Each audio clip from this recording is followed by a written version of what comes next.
So we're going to talk about a couple things today before we start the stream. Recently, I was talking about reacting to some videos on Wednesday, and someone was in one of the videos. They're talking about mass shootings, and rather than pulling this up because we're in the middle of reacting to a video, so I didn't want to pull all this up and get into it.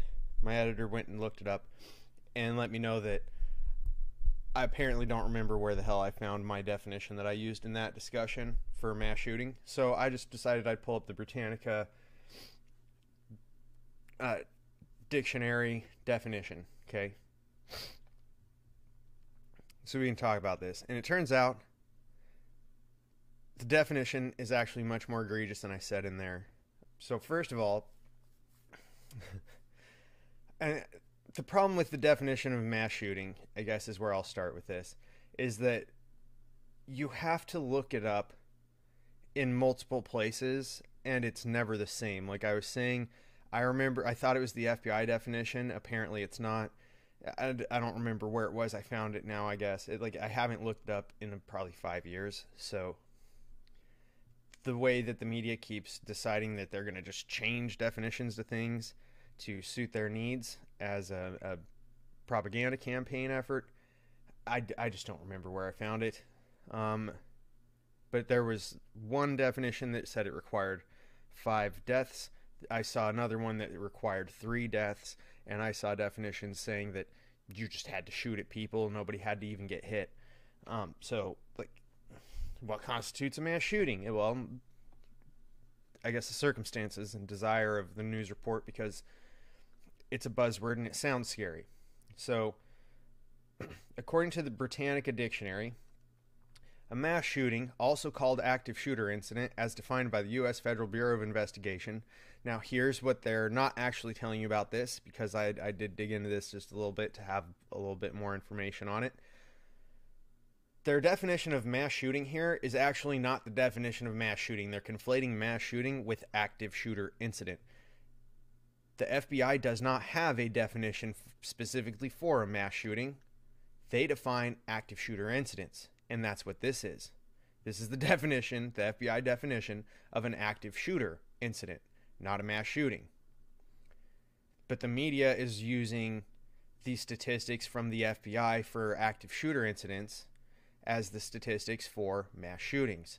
If you look up the way that the CDC does this, it's a different number. They don't use active shooter incidences, and they don't use mass shootings. Apparently the CDC utilizes gun deaths because they're reporting and keeping record of how people die, and they're looking at gun deaths. So when you see them talk about mass shootings and they say we have this many gun deaths, that's the statistic from the CDC. That statistic includes suicides. Because if you shoot yourself, right? Well, that's a gun death. So that's how it gets reported. They're not wrong to do it that way. It just skews the numbers. The same way that utilizing active shooter incidents to discuss the amount of mass shootings that take place skews the numbers. Allow me to explain. So, as defined by the U.S. Federal Bureau of Investigation, an event in which one or more individuals are actively engaged in killing or attempting to kill people in a populated area. Implicit in this definition is the shooter's use of a firearm, that's exactly required for an active shooter incident. The FBI has not set a minimum number of casualties to qualify an event as a mass shooting, which means that you don't have to have a single one. But U.S. statute, the Investigative Assistance for Violent Crimes Act 2012, defines a mass killing as 3 or more killings in a single incident, which, once again, like I said, some sources said 3. Here you go.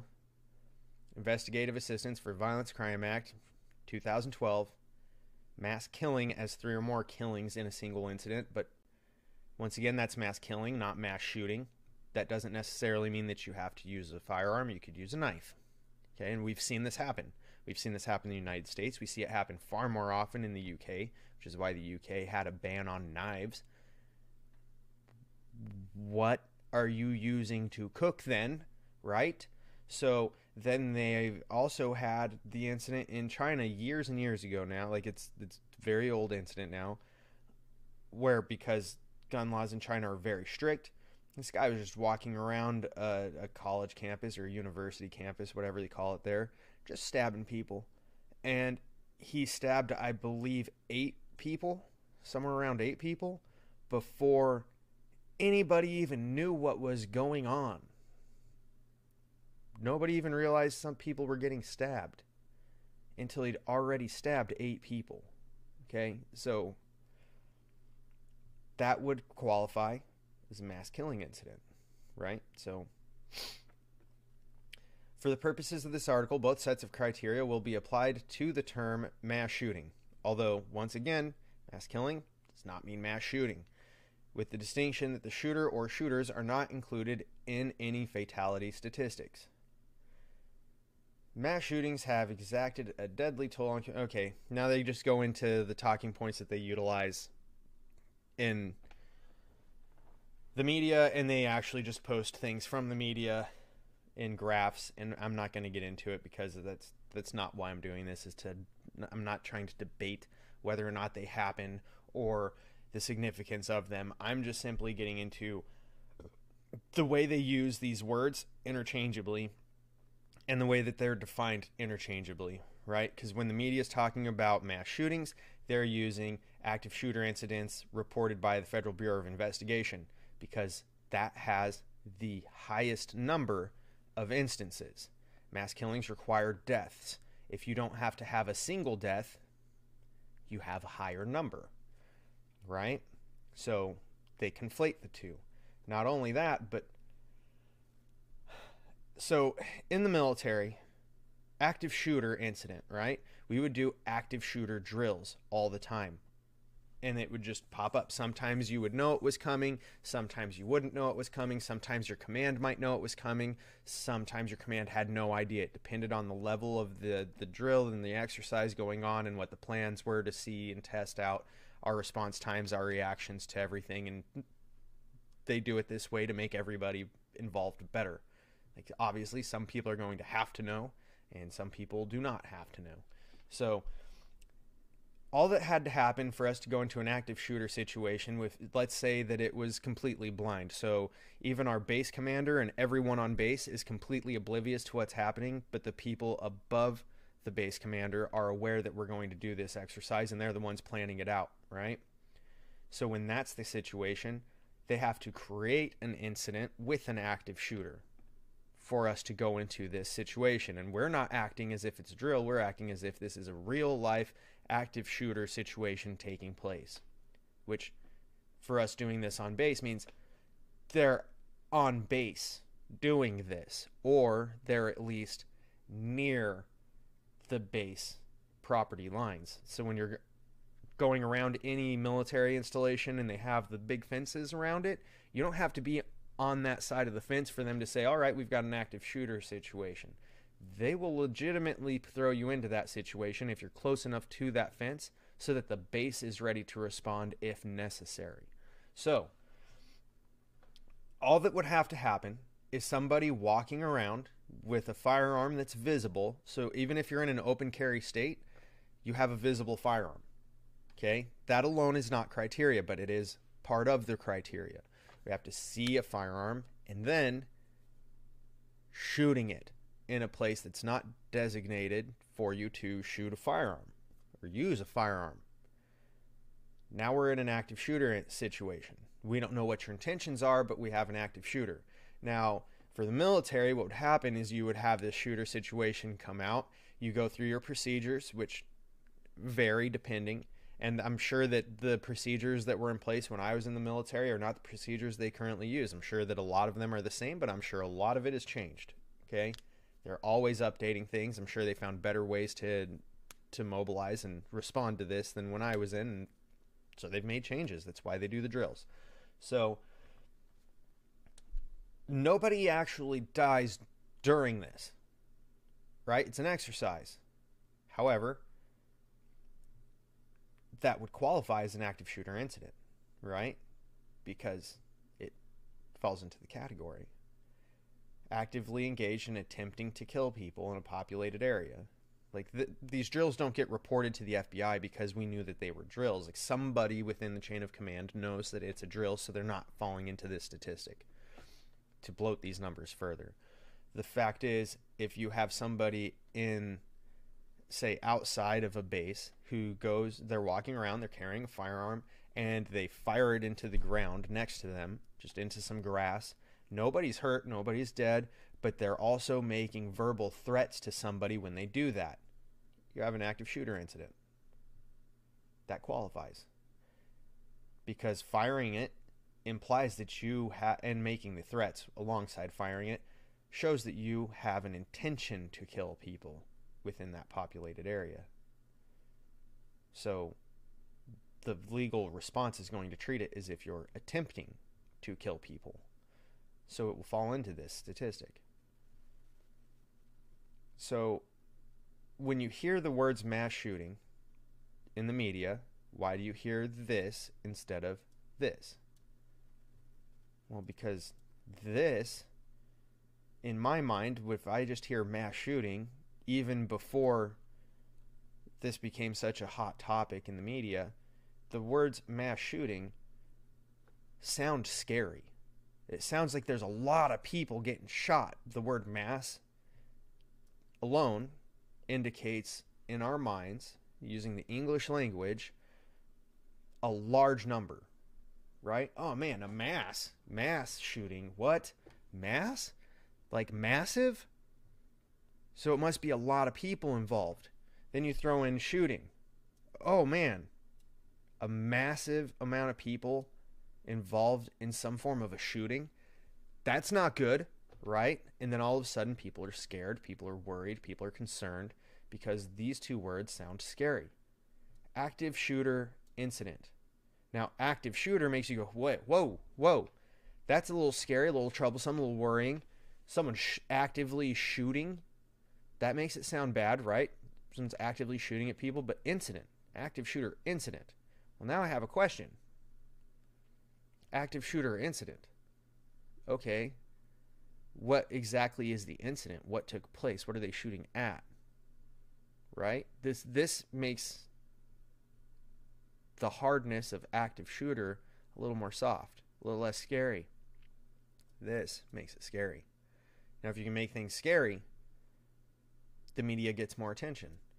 So it works out in their benefit, because if they aren't getting more attention, they aren't making any money. They need you to click on the link to go to the article. They need you to click on the link to watch the video. They need to have the right things to clip out of their stories, whether they're buzzwords, whether it's something that they can take out of context and spin it a certain way to put a video up on social media or YouTube to get people to click on that video to generate money.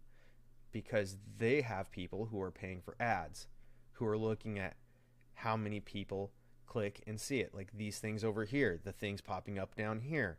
All these things are generating money for the Britannica dictionary through use of this website to see how many people are seeing these ads and these ads that come up down here, as well as how many people are willing to interact with them, so forth and so on. Well, you get more of that if you create a situation that makes people scared.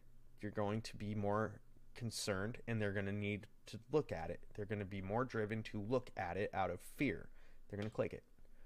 If you can make it salacious with some out-of-context clip, it's more salacious. They're going to click it.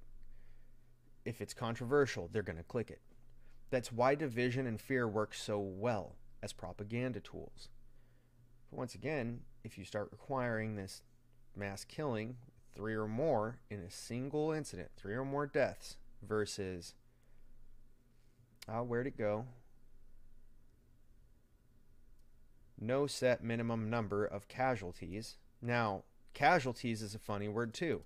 People hear casualties. Well, before we get there, so the 3 or more versus no set minimum obviously is going to be very different.